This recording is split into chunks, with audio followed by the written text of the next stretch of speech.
Hello, I'm Pastor Dave Denoon of the First Congregational Church of Webster Groves, and these are your weekend announcements for the first weekend of 2021.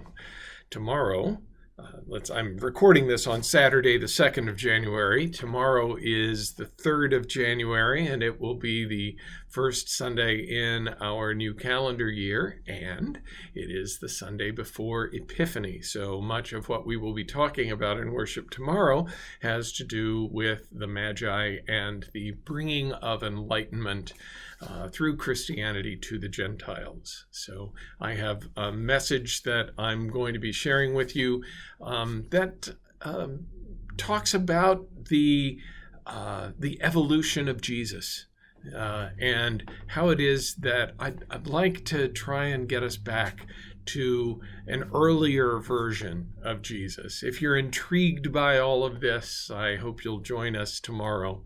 We have a watch party scheduled for 10 a.m. on Sunday, the 3rd of January, and that will be followed at 11 a.m. by Coffee Fellowship. The virtual Coffee Fellowship will include, at the very beginning, a virtual communion, which I will share with everyone. If you want to be prepared for that, have some bread or a favorite bready thing there ready to go, and a sip of something, some wine, some juice, some water that you can share at the time when we commemorate the Last Supper that Jesus kept with his followers, with his disciples.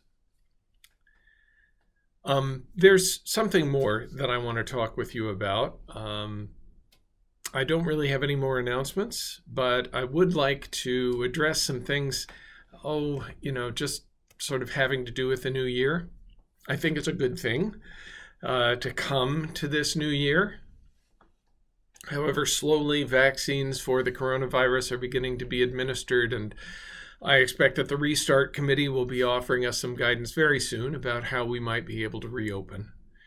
You know that we had set November the 1st as a date when we might start reintroducing the congregation to the sanctuary.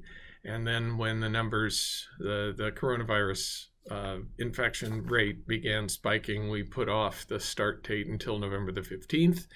And that didn't work either. And now we're in what has become all too familiar, a holding pattern, gathering on Zoom on Sunday mornings for worship and fellowship. But, we miss the face-to-face contact, and that's something that I've been hearing a lot about. Back in April, when we had to do Holy Week as a series of videos, the other staff and I would fantasize about how Easter had just been delayed and how we would make the first Sunday back simply a grand celebration of a belated Easter Sunday, the rebirthing of our faith community after COVID. Now I'm starting to think that we might actually be getting back in person on Easter. Who knows? God knows. God knows. Some of you have noticed that messages each week have focused more on the Bible than they have on our lives and times. The student pastors and I will make a glancing mention of our contemporary political situation once in a while, but we haven't spoken much about the relative competence of the government for addressing health matters. Although we've mentioned Breonna Taylor's and George Floyd's unjust deaths by law enforcement officers, we did this in name only, and perhaps without the outrage that ought to have attended such mention. There was no effort on my part to spur our social justice group to join 3 other churches staging Friday evening vigils for Black Lives until a white supremacist vandal spray-painted graffiti at our main entrance. I'm a little embarrassed about that. I said nothing in worship about my offense at the president having had a crowd of peaceful protesters intimidated away from the entrance to an Episcopal church so that he could have his photograph taken raising a Bible in the air, and I was very much offended by that. And there have been only a few tangential references that I've made to how sickened I have been as a thinking person and a citizen when our representatives and senators have pandered to a base of support who are believing conspiracy theories and speculative accounts, outright lies, and baseless suspicions about the trustworthiness of our electoral system simply because they don't want to believe that their presidential candidate could have lost.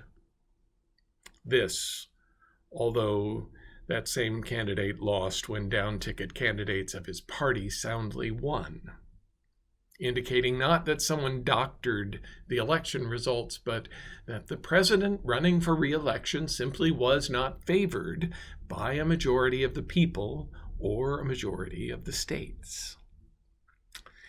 In 2016, I took fire for having scheduled an adult education session after that presidential election so that the backers of the losing candidate could have the opportunity to process together their laws.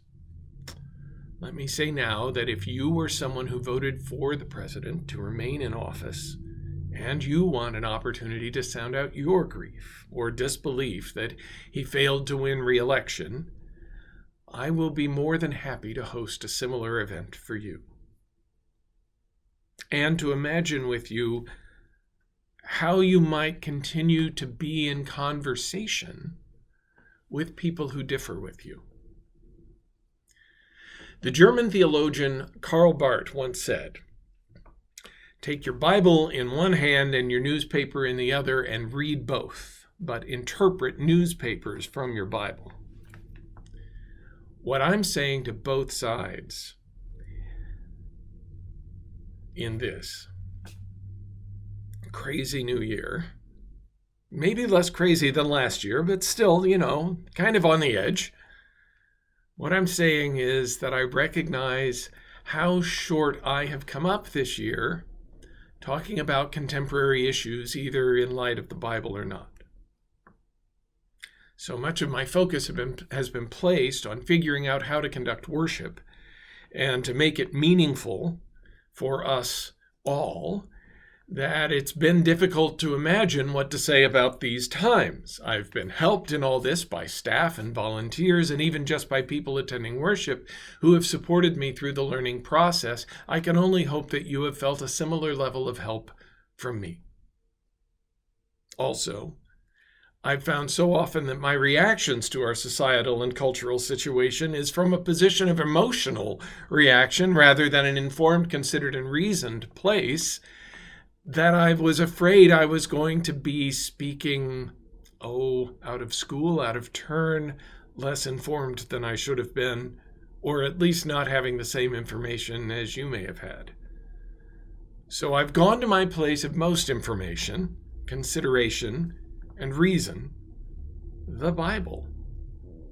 And what's been in my other hand has often been the newspaper, not the newspaper, but other religious voices sounding out about their impressions of what we share in common today with the people who lived in the times when the biblical library was being either written or assembled.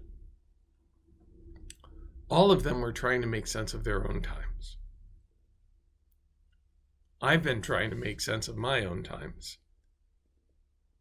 And of that sense, I have sought to share with you, even as you have tried to make sense also.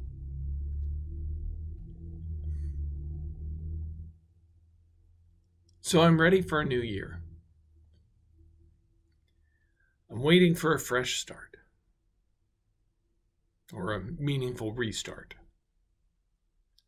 I'm guessing that you are too, and this is my invitation to all of us to do that together, to be considering our faith and the news. Our country will transition into a new presidency starting in 20 days.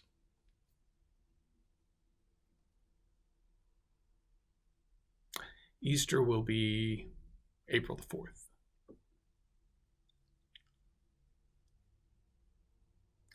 Our country will transition into a new presidency in just a couple of weeks. Easter, the day of resurrection, of new birth, is scheduled for April the 4th. And I think we're all going to be interested to see how history unfolds. As we wait and watch and participate and act, my prayer for you is that you may not be overwhelmed by anxiety or ruled by fear of possible outcomes or ruled by resentment or anger, but that you will be safe and stable in all areas of your life, and that all of us may be blessed, as we have been for so long in this community, by this community, with faith and hope and love. Peace be upon you.